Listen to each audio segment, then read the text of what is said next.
Assalamualaikum warahmatullahi wabarakatuh. Kami dari grup E yang beranggotakan 4 orang. Yang pertama saya sendiri yaitu Femi Nurul Ahsana.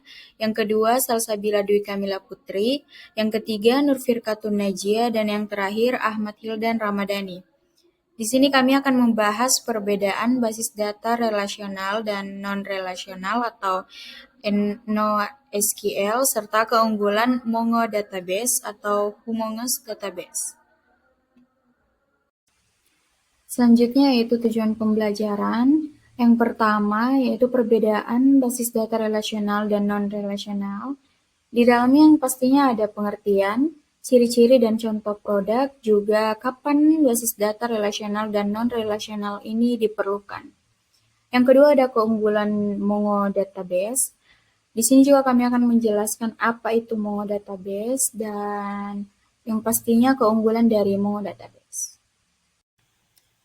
Sebelum masuk ke pembahasan inti, yaitu perbedaan basis data relasional dan non-relasional, saya atas nama Femi Nurul Ahsana akan menjelaskan pengertian mengenai basis data relasional, ciri-cirinya dan contoh produknya. Yang pertama, kita bahas mengenai pengertian basis data relasional terlebih dahulu. Dia merupakan sistem penyimpanan data yang paling umum digunakan dalam dunia teknologi informasi sekarang ini. Jadi dalam basis data relasional itu datanya disimpan dalam bentuk tabel 2 dimensi. Dia terdiri dari baris dan juga kolom. Setiap baris itu disebut record dan kolomnya itu disebut file. Jadi tabel-tabelnya itu saling berhubungan. Dia melalui primary key dan foreign key. Itulah mengapa yang membuat sistem ini disebut relasional atau relasi. Untuk mengelola data digunakan bahasa khusus yang pastinya bernama SQL, Structure Query Language, atau dalam bahasa Indonesia itu bahasa query terstruktur. Dengan SQL, kita bisa menyimpan, mengambil, atau bahkan mengubah datanya dengan mudah. Sebelum datanya dimasukkan, yang pasti kita harus mendefinisikan strukturnya terlebih dahulu. Ini biasanya disebut sebagai skema. Dan yang terpenting, basis data relasional itu menjamin integritas dan konsistensi data melalui aturan-aturan relasi antar tabel. Jadi, itu tadi yang merupakan dasar dari basis data relasional yang pastinya penting, terstruktur, juga sangat berguna dalam dunia nyata. Selanjutnya yaitu ciri-ciri basis data relasional. Jadi basis data relasional ini pastinya punya beberapa ciri khas yang membuatnya sangat populer dan andal untuk menyimpan data. Yang pertama yaitu data disimpan dalam bentuk tabel, jadi setiap tabel yang berisi kolom dan baris itu masing-masing menyimpan satu jenis entitas. Contohnya seperti pelanggan atau produk. Yang kedua ada yang namanya primary key, dia untuk identitas unik, dan foreign key untuk menghubungkan tabel dengan tabel yang lain. Yang ketiga ada struktur data atau skema. Dia harus ditentukan sejak awal karena memberi batasan yang jelas tentang jenis dan aturan datanya. Yang keempat yaitu bahasa utama yang digunakan adalah SQL. Dengan SQL yang pasti kita bisa menyimpan, mencari, dan mengubah datanya. Yang kelima, integritas data. Jadi sistem ini mendukung integritas data. Dia misalnya seperti datanya tidak boleh kosong, harus unik, atau harus sesuai dengan aturan tertentunya. Yang keenam ada tabel-tabel bisa saling berhubungan. Jadi ini merupakan yang biasa disebut sebagai relasi antar tabelnya. Seperti relasi satu ke banyak atau one to many. Yang ketujuh yaitu operasi datanya mengikuti prinsip aljabar relasional, contohnya seperti join atau union. Dan yang terakhir yang pastinya konsistensi data itu dijaga melalui prinsip ACID, atomicity, konsistensi, isolation, dan durability. Selanjutnya yaitu contoh produk basis data relasional atau Relational Database Management System. Yang pertama ada MySQL. Ini merupakan salah satu sistem basis data relasional yang paling banyak digunakan, terutama di dunia web.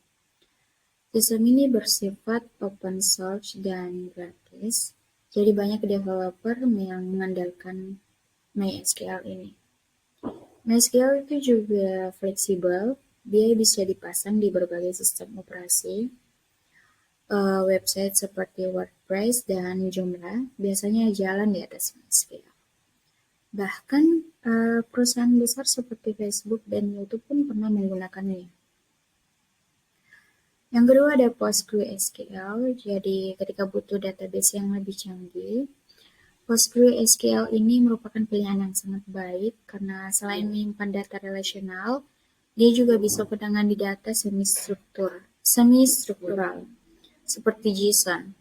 PostgreSQL ini mendukung transaksi yang kompleks dan tetap stabil walaupun digunakan banyak pengguna sekaligus.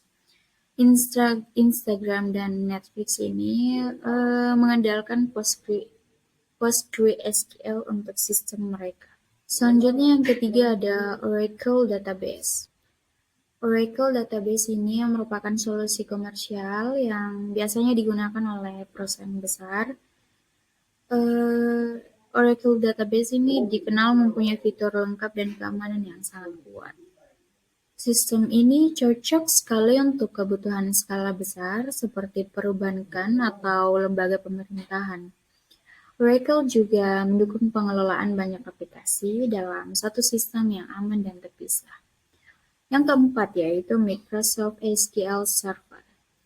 SQL Server dari Microsoft ini sangat cocok digunakan di lingkungan Windows. Jadi selain sebagai basis data, sistem ini juga menyediakan fitur pelaporan dan integrasi data untuk analisis bisnis. SQL Server ini sering dipilih oleh institusi pendidikan, rumah sakit, atau perusahaan yang memang berbasis pada ekosistem Microsoft. Jadi setiap sistem manajemen basis data ini pastinya mempunyai kekuatan masing-masing, tinggal memilih yang paling sesuai dengan kebutuhan proyek atau organisasi yang sedang dijalankan.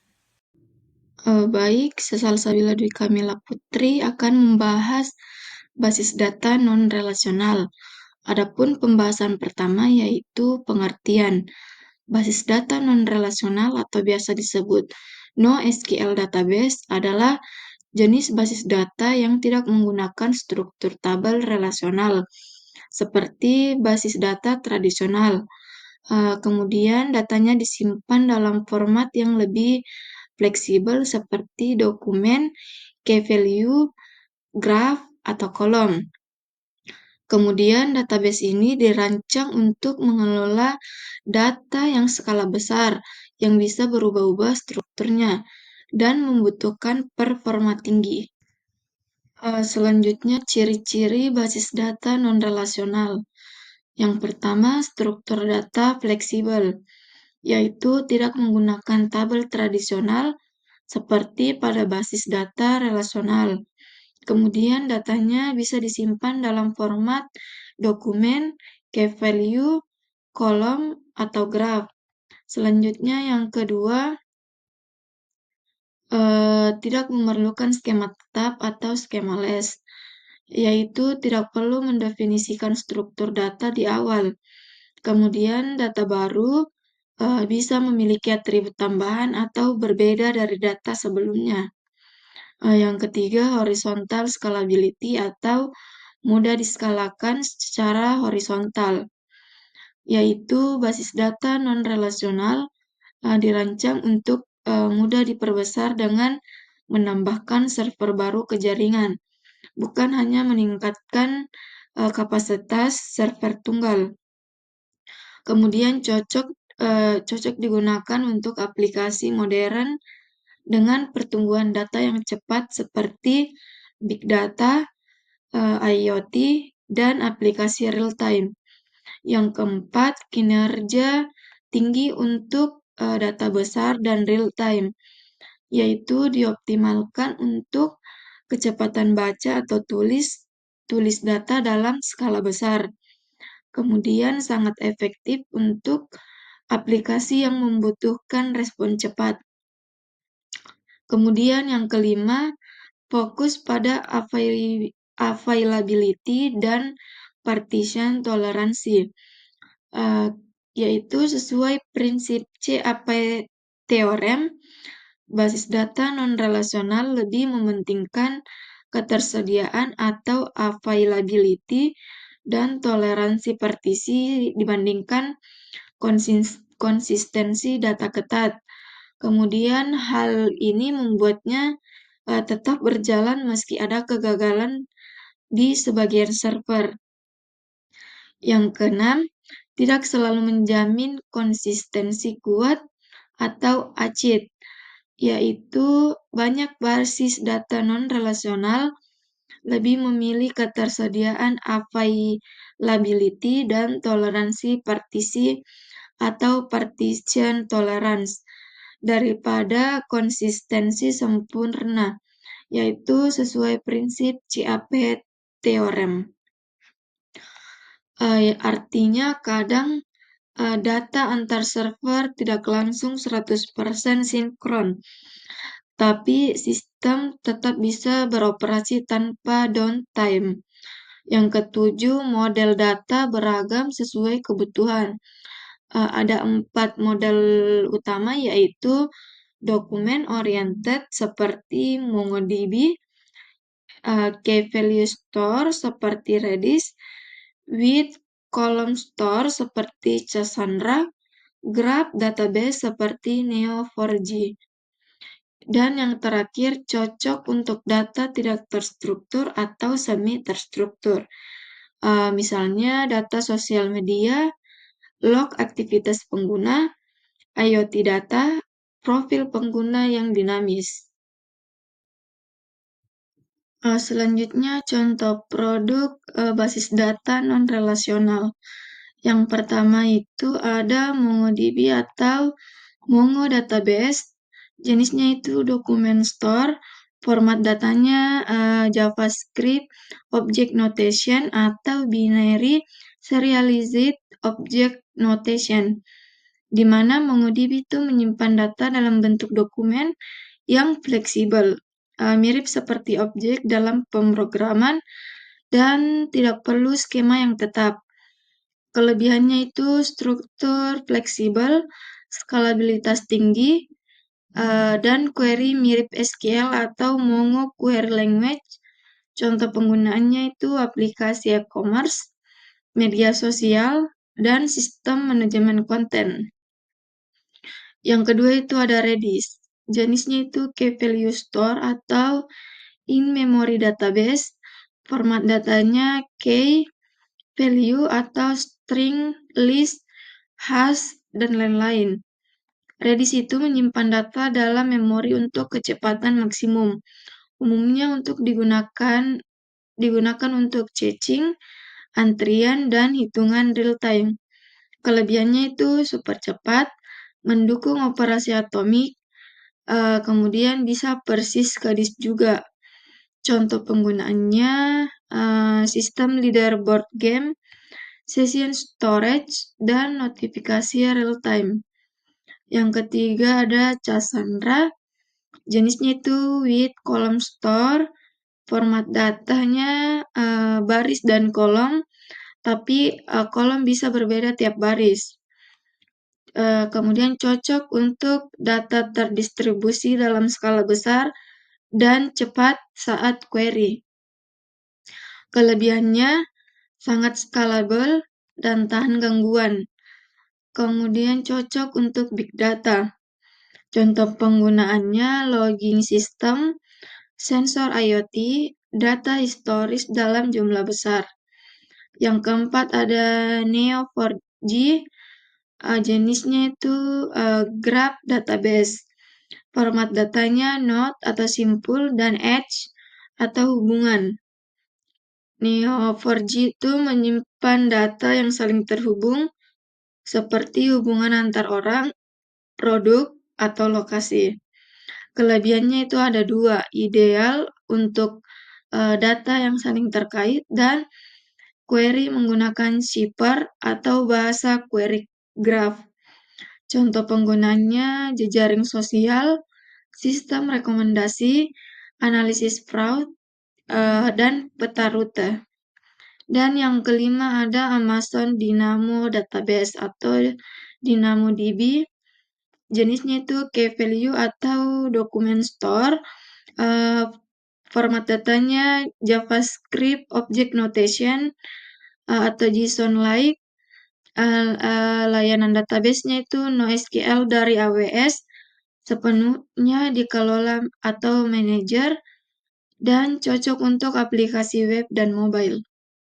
Kelebihannya auto scaling, low latency, dan terintegrasi dengan AWS Lambda. Contoh penggunaannya itu back-end aplikasi mobile, pelacakan status pengguna, dan event streaming. Selanjutnya kami juga ada membuat tabel. Dia tabel perbandingan basis data relasional dan non-relasional. Kami membuat perbandingannya dengan beberapa aspek. Ada struktur data, ada jenis datanya, ada skema, skabilitas, dan ada contohnya juga. Yang pertama dari aspek struktur data, relasional di sini struktur datanya itu tabel, sedangkan non-relasional itu dokumen, key value, dan graph. Untuk bagian jenis data, di sini ada relasional itu terstruktur, sedangkan non-relasional itu tidak terstruktur atau semi terstruktur. Untuk bagian skemanya, di sini relasional itu tetap, sedangkan non-relasional itu fleksibel. Untuk skalabilitas, relasional itu vertikal, dia meningkatkan kapasitas server, sedangkan non-relasional dia horizontal, menambah jumlah server. Untuk contoh relasional SQL itu ada MySQL, PostgreSQL, Oracle Database, SQL Server. Sedangkan di sini untuk non-relasional ada Mongo Database, Redis, Cassandra, dan Neo4j. Kami membuat tabel perbandingan ini untuk melihat dengan jelas bagaimana perbedaan antara basis data relasional dan non-relasional agar dapat digunakan sesuai dengan kebutuhan kita. Selanjutnya, kapan perlu menggunakan basis data relasional dan non-relasional, yaitu bergantung pada sifat data, kebutuhan bisnis, serta jenis aplikasi yang dikembangkan. Masing-masing memiliki kekuatan dan kelemahan yang membuatnya lebih cocok untuk kondisi tertentu. Yang pertama, menggunakan basis data relasional, yaitu yang pertama struktur data tetap dan terdefinisi, yaitu ketika data memiliki format yang konsisten dan jarang berubah, seperti data transaksi keuangan, catatan pelanggan, atau inventaris barang. Kemudian skema tetap membantu menjaga integritas data dan memastikan validasi yang kuat atau yang ketat. Yang kedua, hubungan antara data kompleks, yaitu jika data memiliki banyak keterkaitan antar entitas, misalnya pelanggan, pesanan, produk. Basis data relasional memudahkan pengelolaan melalui konsep for and key, join, dan constraint, dan ideal untuk analisis berbasis hubungan antar tabel. Yang ketiga, konsistensi data yang tinggi atau ACID, yaitu sangat penting jika setiap transaksi harus akurat dan tidak boleh gagal setengah jalan. Misalnya dalam perbankan, pemesanan tiket pesawat, atau sistem ERP perusahaan, atau ACID, atomicity, konsistensi, isolation, durability, di mana memastikan transaksi diproses dengan aman.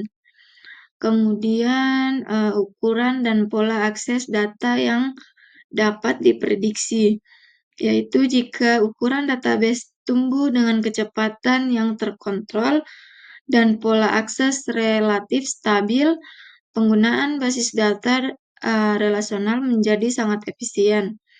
Dan yang terakhir, kebutuhan analitik dan reporting tradisional, yaitu database relasional sangat kuat untuk pembuatan laporan query SQL kompleks dan operasi agregasi data yang berbasis tabel. Contoh basis data relasional yaitu MySQL, PostgreSQL, Oracle Database, dan Microsoft SQL Server. Kemudian yang terakhir, kapan menggunakan basis data non-relasional? Yang pertama, data tidak terstruktur atau semi-terstruktur. Yang pertama, saat data tidak mengikuti skema tetap, seperti dokumen JavaScript, Object Notation, file multimedia, atau data sensor IoT. Kemudian, basis data non-relasional memungkinkan penyimpanan data dengan terstruktur, fleksibel. Yang kedua, skalabilitas dan ketersediaan tinggi, di mana dirancang untuk skala horizontal, artinya dapat menangani pertumbuhan data yang sangat cepat dengan menambahkan lebih banyak server atau sharding. Kemudian cocok untuk aplikasi yang perlu tetap responsif meskipun menghadapi jutaan pengguna aktif secara bersamaan seperti media sosial atau layanan streaming. Yang ketiga, perubahan skema yang dinamis, di mana pada proyek-proyek yang model datanya itu berkembang dengan cepat, basis data non-relasional memungkinkan perubahan tanpa perlu migrasi besar-besaran.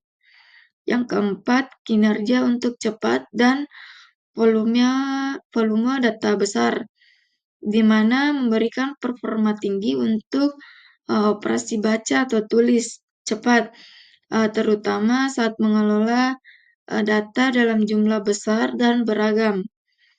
Kemudian toleransi terhadap konsistensi akhir atau eventual konsistensi, yaitu pada banyak aplikasi modern, contohnya aplikasi chatting dan feed media sosial. Tidak masalah jika konsistensi data tercapai secara bertahap, asalkan aplikasi tetap responsif. Contoh basis data relasional itu ada MongoDB atau Document-Based, ada Redis atau Key-Value, ada Cassandra atau with column, dan ada Neo4j atau Graph Database. Baik, selanjutnya yaitu ada MongoDB. MongoDB sendiri yaitu sebuah sistem basis data non-relasional atau non-SQL yang dimana database-nya ini menggunakan format dokumen data, bukan yang menggunakan tabel seperti basis data relasional yang RDMBS, yang dimana datanya disimpan dalam format JSON atau biasanya BSON, binary JSON, yaitu versi binari dari JSON ini memungkinkan penyimpanan data yang lebih kompleks dan fleksibel. Untuk MongoDB sendiri ini, dia merupakan sistem yang berbasis open source, yang dimana dirancang untuk menangani sebuah data dalam jumlah besar atau tidak terstruktur, yang dengan dimana datanya akan dikerja secara fleksibel, scalable, dan efisien dibandingkan database relasional lainnya. Dan MongoDB sendiri ini tidak membutuhkan skema tetap, yang sehingga di mana dia cocok untuk aplikasi yang datanya sering berubah-ubah atau data yang selalu berkembang tiap saatnya. Selanjutnya saya akan membahas keunggulan dari MongoDB itu sendiri. Jadi MongoDB memiliki banyak kelebihan, tetapi yang kami masukkan hanya ada 5 yang akan dijelaskan. Nah, yang pertama itu performa yang cepat. Maksud dari performa yang cepat karena kita ketahui MongoDB sendiri dirancang untuk efisiensi tinggi, yang dimana dia menangani data dalam jumlah besar. Karena MongoDB menggunakan struktur yang berbasis yang mirip dengan JSON atau yang berbasis JSON. Nah, di mana MongoDB ini dapat melakukan operasi baca tulis yang lebih cepat dibandingkan dengan database relasional. Dia juga menghindari waktu yang terbuang karena tidak memerlukan join table yang kompleks. Jadi dia tidak menggunakan lagi tabel seperti basis data relasional. MongoDB juga cocok untuk seperti aplikasi real time seperti dashboard, sistem notifikasi, dan aplikasi transaksi. Nah, yang kedua bisa kita lihat ada fleksibel dan scalable. Nah, fleksibel dan scalable ini karena dia tidak menggunakan skema. Dia tidak menggunakan skema yang tetap, yang dimana artinya struktur MongoDB ini dia dapat bisa berbeda untuk tiap dokumen, di mana untuk memudahkan pengembangan aplikasi yang terus berubah. Dia juga mendukung seperti horizontal scaling melalui sharding. Nah, ini memungkinkan distribusi data ke banyak server. Ini pula cocok untuk aplikasi yang berskala besar dan sistem yang terus berkembang. Contohnya seperti teknologi e-commerce. Yang ketiga ada dapat mengelola query yang lebih baik. Nah, maksud dari dapat mengolah query yang lebih baik karena Mongo sendiri memiliki pencarian berdasarkan field, yang dimana dia rentang regex dan ekspresi logikanya. Dia pula mendukung agregasi yang seperti filtering, sorting, dan projecting.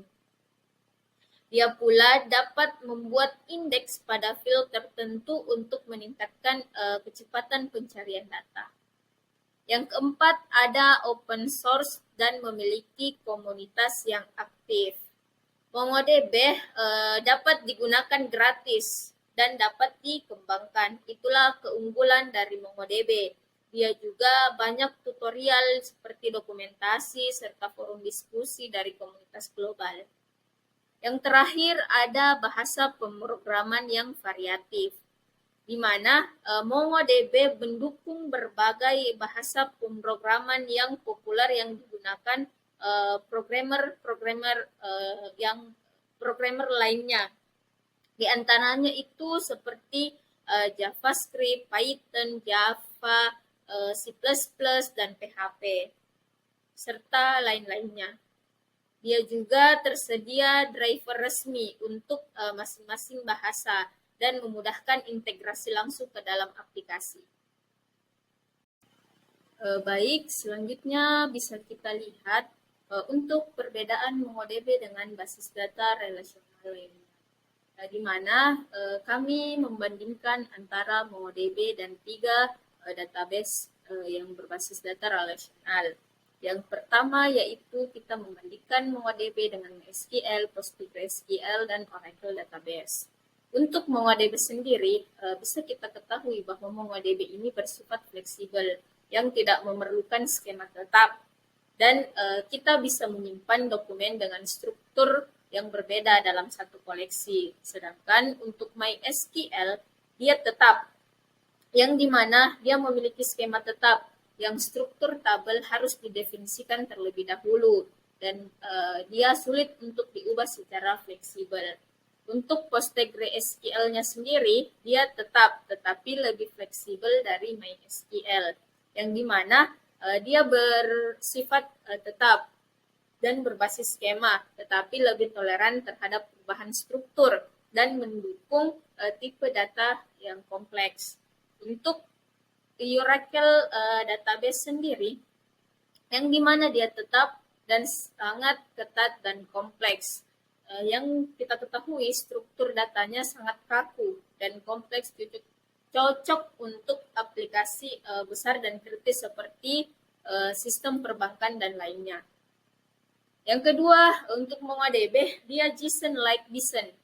Maksud JSON like JSON ini di mana datanya disimpan dalam format JSON atau binary JSON untuk memungkinkan penyimpanan tipe data kompleks seperti objek dan array. Nah, untuk MySQL, dia bersifat SQL atau dia menggunakan SQL standar untuk query dan untuk memanipulasi data.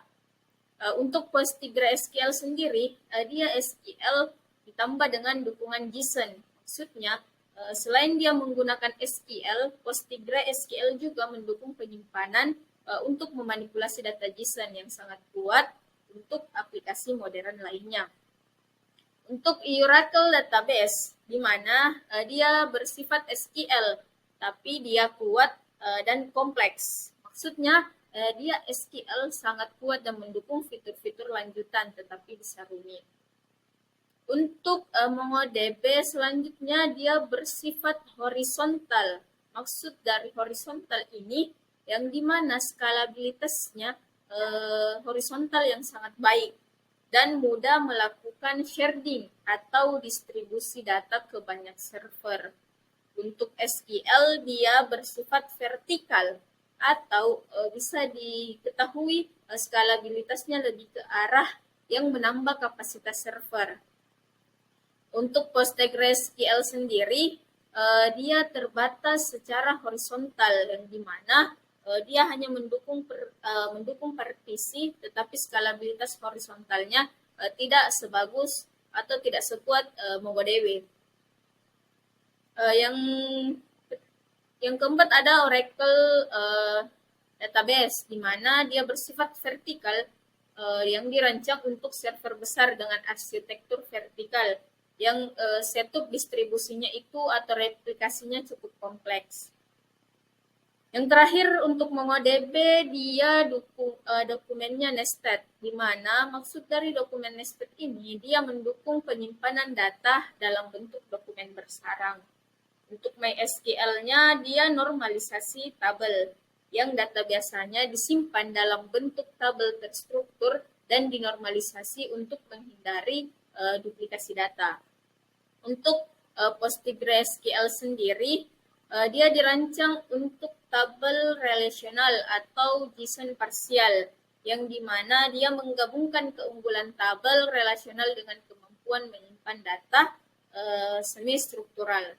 Yang terakhir, untuk Oracle Database, dia bersifat tabel relasional terstruktur, yang datanya sangat terstruktur dan mengikuti prinsip relasional klasik. Baik, dapat disimpulkan bahwa yang pertama itu basis data relasional. Cocok digunakan untuk data yang konsisten, terstruktur, dan memiliki relasi kompleks antar tabel. Contohnya itu pada sistem keuangan, sistem akademik, dan perbankan. Yang kedua itu basis data non-relasional seperti MongoDB atau Mongo Database, menawarkan fleksibilitas skema, performa baca tulis yang tinggi, dan kemudahan dalam skalabilitas horizontal. Cocok untuk data semi terstruktur dan tidak terstruktur. Dan yang terakhir itu MongoDB. MongoDB itu sangat unggul dalam menangani aplikasi modern yang membutuhkan pengolahan data besar, cepat berubah, dan real time, seperti pada aplikasi IoT, e-commerce, dan media sosial. Mungkin itu saja dari kelompok kami. Terima kasih atas perhatiannya. Mohon maaf apabila ada kesalahan dan kekurangan. Sekian dari kami. Wassalamualaikum warahmatullahi wabarakatuh.